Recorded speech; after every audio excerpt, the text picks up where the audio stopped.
Xena Warrior Princess is a hack-and-slash action game developed by Universal Studios Digital Arts and published by Electronic Arts in 1999. There are two games with this title, one for the PlayStation, which I will be talking about, and one for the Game Boy Color, which has nothing to do with the game aside from sharing its name. The game is based on the TV series Xena Warrior Princess, starring Lucy Lawless as Xena, the Warrior Princess. And Renee O'Connor as Gabrielle. They even texture map the actresses' faces into the game with, well, far from lifelike results.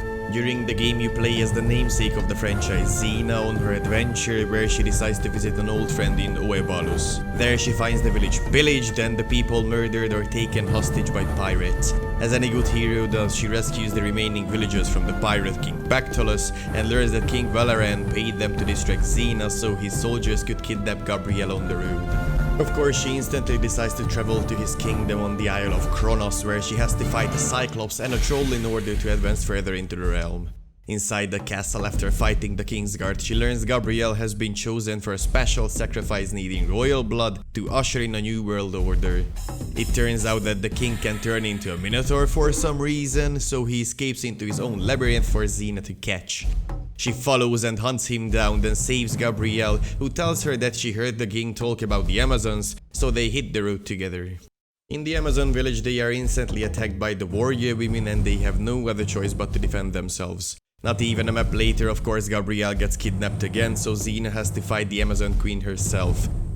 She tells her that Gabrielle must be sacrificed because they need the blood of an Amazon queen for the ritual, and she's also one, so Xena kills the Amazon queen because why just knock someone unconscious that you could trade in for your friend's life, when you could also put yourself into the position where your friend is the last remaining sacrificial target. Upon killing her only trump card, she meets up with the main antagonist of the game, Calabrax, who wants revenge on the gods and opens up the ground so Xena falls through right into the underworld. Here you have to find Hades and do more platforming that this game ever needed with some nice insta-death mechanics. Upon finding Hades, they struck a bargain and he sends Xena back to Earth to the village of Tyrna to find the lyre of Orpheus in order to get the big bad goddess and her friend back in one fell swoop. Of course, the village is overrun by Calabrax's soldiers, so she fights her way through the temple to get the lyre and continue her journey. As the final stop of her journey, Xena travels to the mountains to find the temple of Calabrax. Here she has to fight the 3 serpent sisters and a few ogre protectors. Then an elaborate musical puzzle that involves killing even more ogres and a few harpies before jumping into a portal for the final fight. The highest peak of the highest mountain hosts the temple of Calabrax, where the ritual is starting to take place. Gabrielle is tied to an altar ready to be sacrificed when Xena arrives. She then kills 2 guards and Calabrax herself. Upon trying to free her friend, the antagonist turns into a huge bull-like beast against whom she has to play toreador with until it kills itself by collapsing the place.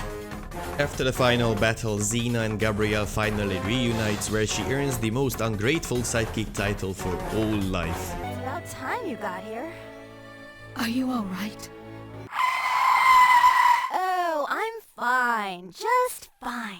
If you don't count being held captive in this stinking place, listening to that bimbo rant all day about taking over the world. They gave me nothing to eat, nothing to drink, and the smell of those black vipers would make a barbarian sick.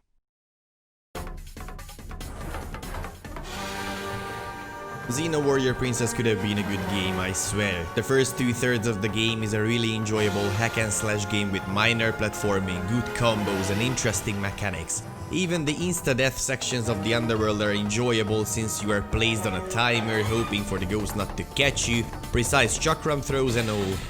But then you arrive in the mountains and everything changes. I can say it without any doubt in my heart or mind that this game can go and suck a big fat Dick, Yeah. take a look out of starboard. Oh my god, it looks like a huge... 95% of the enemies can and will push you off cliffs, killing you instantly without any hope for recovery. Trying to shimmy through that narrow serpentine mountain path. Harpies. Trying to make the jump to the second serpent sister fight where if she looks at you for more than 3 seconds you die instantly. Harpies. You finally killed all serpent sisters and you just need to jump into a portal for the next level. Harpies. And even if you get through the harpy section of the first map, you do that dumb shit musical puzzle where you have to push the ogres down the mountain, but if you kick them in a weird angle, they just get pushed into a corner or an invisible wall where you cannot push them any further.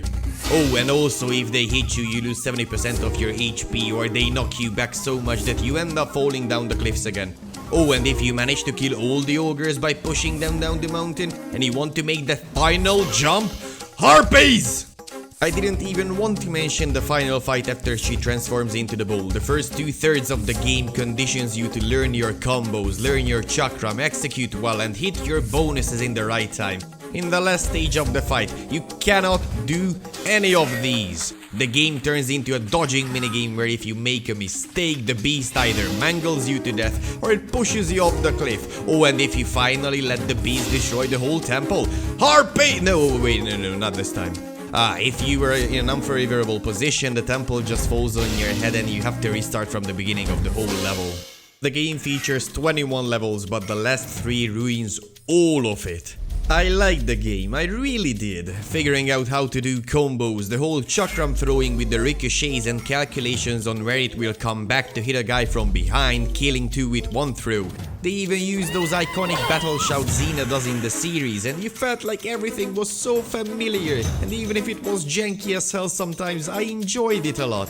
But those last 3 levels, I am not kidding, ruined the game so much for me that I would never want to touch it again. It took 8 hours for me to finish the game to completion, and only 3 of those were the first 18 levels. I'm pretty sure you can already see where this will lead, but here I go. You want to play a decent hack and slash game from the PlayStation 1 era? It shouldn't be this one. You were the #1 fan of the series and want to play as your real life inspiration and heroine, Xena.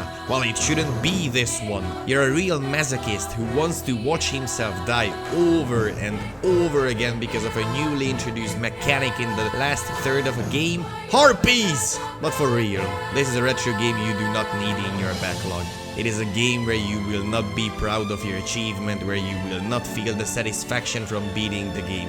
It is not the Dark Souls of Greek mythology themed TV series adaptations for the PlayStation 1, so just ignore it. So, thank you for watching, and if you enjoyed it, don't forget to like the video and subscribe, and feel free to check out any of my previous videos. Check the links in the description to guide you to me playing through these games live. Be there when the magic happens. But until then, have the rest of your day. Okay, that's 1.